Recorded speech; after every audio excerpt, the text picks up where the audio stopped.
Je ne pensais jamais que je me retrouverais ici, à taper ces mots sur un clavier avec les mains qui tremblent. On lit ce genre d'histoire sur Reddit à 3 heures du matin, en se disant que c'est de la fiction, que les gens ont une imagination débordante.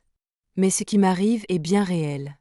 Je m'appelle Élise, j'ai 34 ans, et il y a 6 mois, j'ai divorcé de l'homme que je croyais connaître par cœur. Aujourd'hui, je ne suis même plus sûre de savoir qui il est vraiment. Tout a commencé de manière banale. Après la finalisation du divorce, j'ai obtenu la garde de notre maison de campagne en Normandie.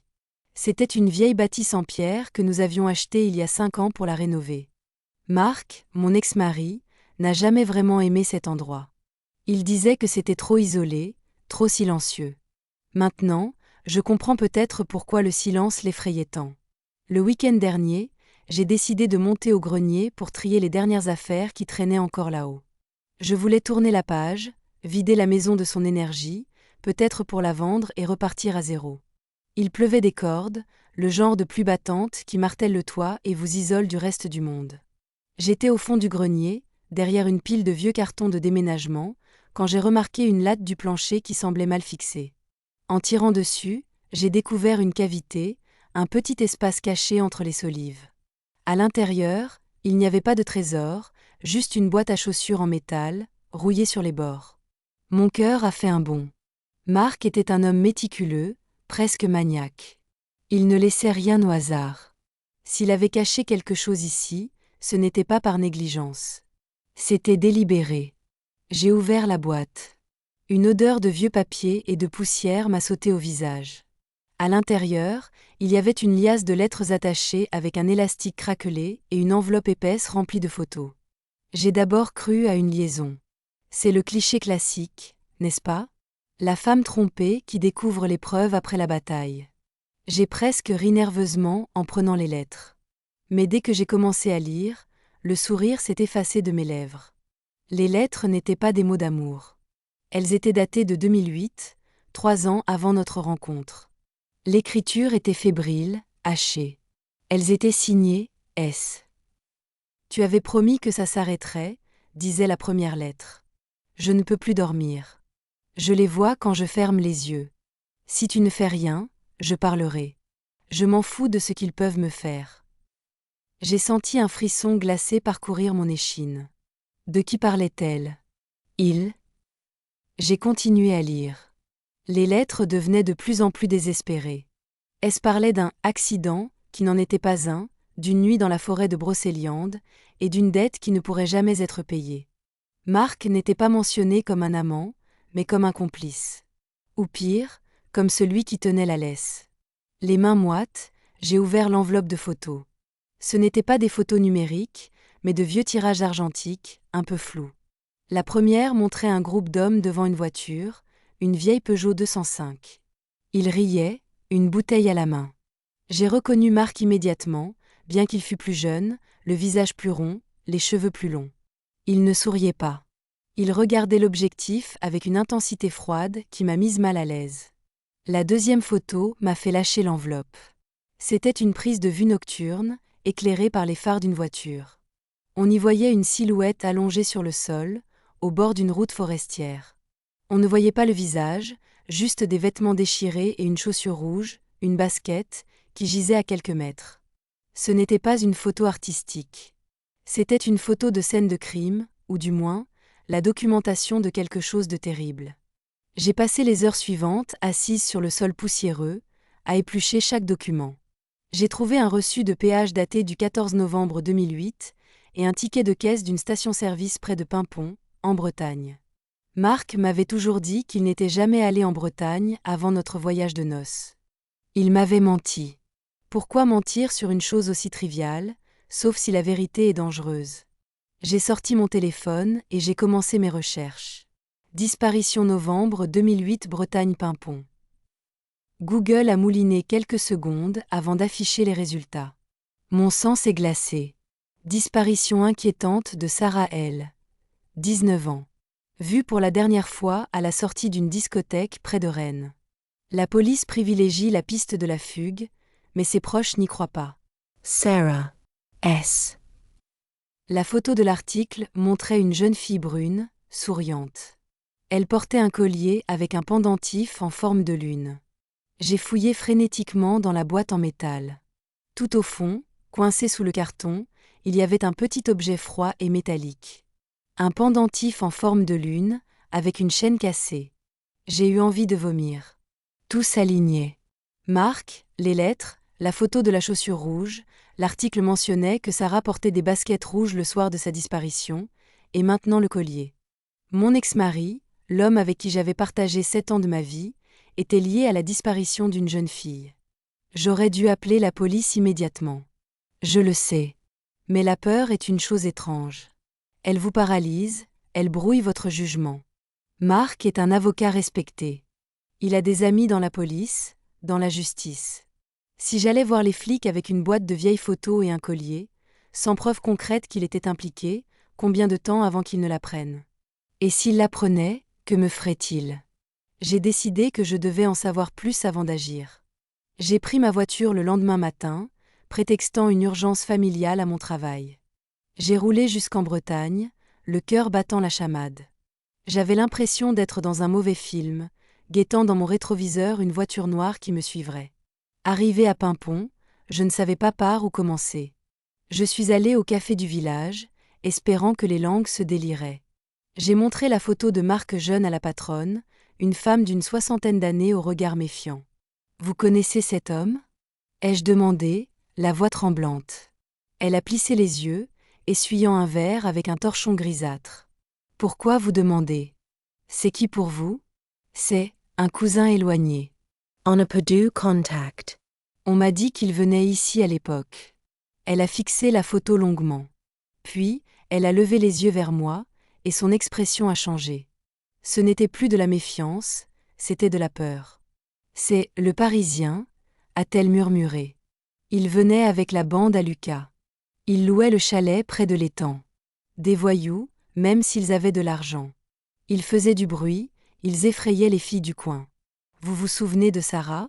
Le bruit du verre posé brutalement sur le comptoir m'a fait sursauter. Tout le café s'est tu. On ne parle pas de ça ici, a-t-elle sifflé. Partez. C'est mieux pour vous. Je suis sortie, les jambes flageolantes. Le Parisien. Marc détestait ce surnom, je l'avais déjà entendu s'énerver au téléphone quand un vieux copain l'appelait comme ça. Je n'allais pas abandonner. J'ai cherché le fameux « chalet près de l'étang ». Grâce aux indications vagues d'un passant moins hostile, j'ai trouvé un chemin de terre qui s'enfonçait dans la forêt. Le lieu était désert, envahi par la végétation. Le chalet était en ruine, le toit effondré. Mais c'était bien l'endroit. J'ai reconnu l'angle de la première photo, celle avec la Peugeot. J'ai commencé à faire le tour de la propriété. L'atmosphère était lourde, oppressante. Le silence de la forêt n'était pas apaisant, il était menaçant. J'ai trouvé, gravé dans l'écorce d'un vieux chêne, des initiales M+S. Marc et Sarah ? Ou était-ce une coïncidence ? Soudain, j'ai entendu un bruit. Une branche qui craque. Ce n'était pas le vent. C'était un pas lourd. Delabere. Je me suis figée. J'étais seule, au milieu de nulle part, sans réseau. Vous cherchez quelque chose, mademoiselle ? Une voix rauque, derrière moi. Je me suis retournée lentement. Un homme se tenait à 10 mètres de moi. Il portait une veste de chasse et tenait un fusil. Canon vers le bas, mais sa posture était tout sauf amicale. Il avait le visage buriné, les yeux enfoncés dans les orbites. Yeah. Je me promenais, ai-je bégayé. J'ai vu les ruines, j'étais curieuse. Curieuse, a-t-il répété en s'approchant. La curiosité, c'est une vilaine maladie dans ce bois. Surtout quand on pose des questions sur des choses qui sont enterrées depuis 15 ans. Il savait. La patronne du café avait dû parler. Ou alors, il surveillait l'endroit. Vous étiez au café tout à l'heure, a-t-il continué. Vous montriez la photo du Parisien. Vous êtes qui ? Sa femme ? Sa putain ? Je ne le connais pas, j'ai menti. Je suis journaliste. C'était la pire chose à dire. Son visage s'est durci. Il a levé légèrement son arme. Journaliste. Vous fouinez. Comme l'autre, il y a 5 ans. Il a fini par avoir un accident de voiture. Triste. Mon sang ne faisait qu'un tour. L'autre? Quelqu'un d'autre avait enquêté? Écoutez, je ne veux pas d'ennui, ai-je dit en reculant doucement. Je pars. Vous ne partez nulle part tant que je ne sais pas ce que vous savez. Il a fait un pas de plus. J'ai paniqué. J'ai tourné les talons et j'ai couru. J'ai couru comme une dératée à travers les ronces, ignorant les épines qui déchiraient mes vêtements. Je l'ai entendu crier, mais il n'a pas tiré. Peut-être qu'il ne voulait pas faire de bruit. Ou peut-être qu'il savait qu'il pouvait me rattraper. J'ai atteint ma voiture, j'ai démarré en trombe, manquant de m'embourber dans le chemin boueux. Je n'ai pas regardé en arrière avant d'être sur la départementale. Je roulais depuis 1 heure, les mains crispées sur le volant, vérifiant mes rétroviseurs toutes les 30 secondes. L'adrénaline commençait à redescendre, laissant place à une terreur froide et lucide. J'avais mis le doigt dans un engrenage qui me dépassait totalement. Cet homme dans la forêt, ce chasseur, n'était pas un simple local grincheux. Il protégeait un secret, et il semblait prêt à tout pour qu'il reste enfoui. Je me suis arrêtée sur une aire d'autoroute pour reprendre mes esprits. J'avais besoin de caféine et, surtout, de réfléchir. Assise dans la cafétéria glauque, j'ai sorti mon téléphone. 3 appels manqués. Mark. Mon estomac s'est noué. Pourquoi m'appelait-il maintenant? Nous ne nous parlions plus que par avocat interposé. Avait-il senti quelque chose? Ou pire, l'homme de la forêt l'avait-il prévenu? J'ai écouté le message vocal. Élise, c'est Marc. Ma mère m'a dit que tu étais passée à la maison de campagne récupérer des affaires. Elle a cru voir ta voiture. Rappelle-moi, j'ai besoin de récupérer quelque chose que j'ai peut-être laissé au grenier. C'est important. Sa voix était calme, posée, cette voix de velours qu'il utilisait pour charmer les jurys ou me convaincre que j'étais paranoïaque quand je soupçonnais ses infidélités. Mais cette fois, j'y décelais une tension sous-jacente. Il parlait du grenier. Il savait. Il avait dû réaliser que la boîte manquait, ou alors il craignait que je la trouve. Je n'ai pas rappelé. À la place, j'ai regardé à nouveau les photos, cachées dans mon sac à main.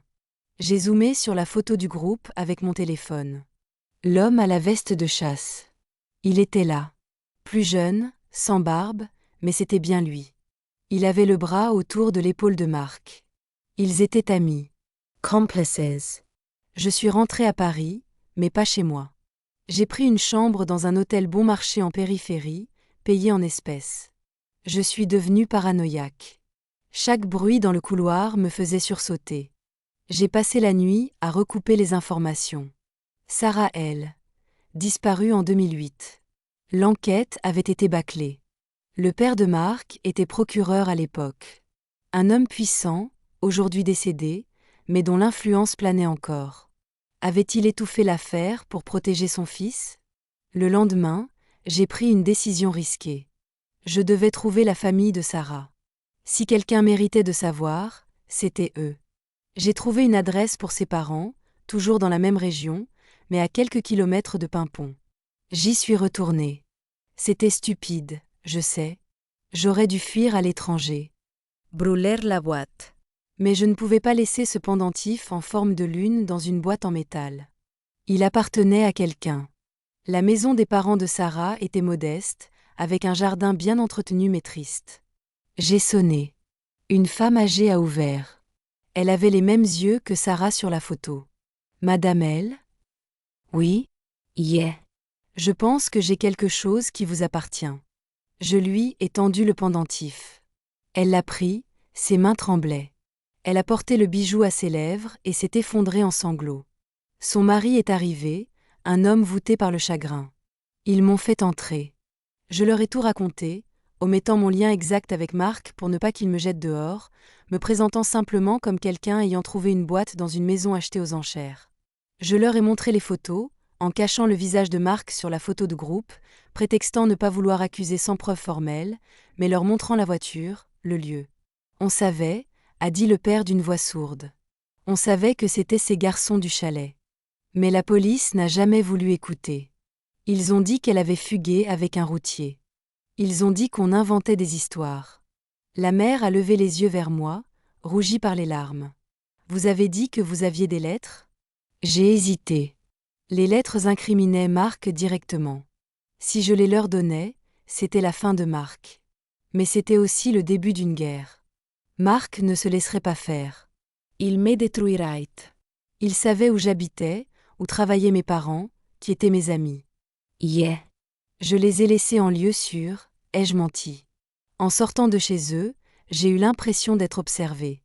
Une berline noire était garée au bout de la rue. Vitry's Time Tease. Mon cœur s'est arrêté. J'ai marché vite vers ma voiture, sans courir pour ne pas montrer ma panique. La berline a démarré dès que j'ai mis le contact. Elle m'a suivi. Pendant 20 kilomètres, sur les petites routes de campagne, elle restait à distance, comme un prédateur jouant avec sa proie. J'ai essayé de les semer en prenant des chemins de traverse, mais ils étaient toujours là. Puis, mon téléphone a sonné. C'était Marc. Encore. Cette fois, j'ai décroché. Je ne sais pas pourquoi. Peut-être pour entendre sa voix une dernière fois avant que tout ne bascule. Arrête de jouer, Élise, a-t-il dit sans préambule. Sa voix était glaciale, dénuée de toute humanité. Je ne joue pas, Marc. Je sais ce que tu as fait. Tu ne sais rien. Tu as vu des photos de vacances et des lettres d'une folle. Sarah était instable. C'était un accident. On a panique. Un accident? La photo avec la chaussure? Tu as pris une photo, Marc. Qui prend une photo d'un cadavre après un accident? Un silence lourd à l'autre bout du fil. C'était pour Lucas. Pour qu'il ne craque pas. Pour qu'on se tienne tous par les couilles. Une assurance mutuelle. Mais Lucas est mort maintenant. Il ne reste que moi. Et toi? Tu me menises? Je te console. La voiture derrière toi,